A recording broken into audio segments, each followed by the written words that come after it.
نادي اتحاد طنجة يفاجئ ريان أزواغ بقرار تأديبي مفاجئ.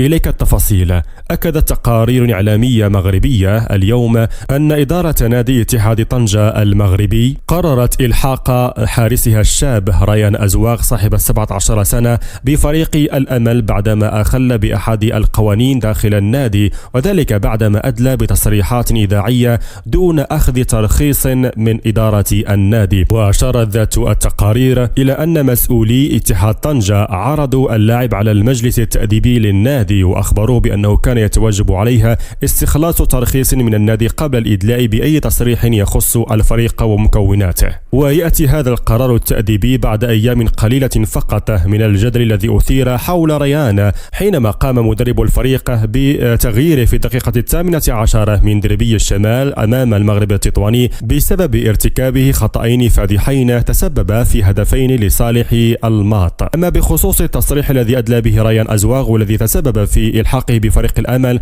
فكان قد أكد لراديو مارس أنه يحترم قرار المدرب بتغييره في تلك المباراة وبأنه سيعمل بجد من أجل تحسين وتطوير مستوى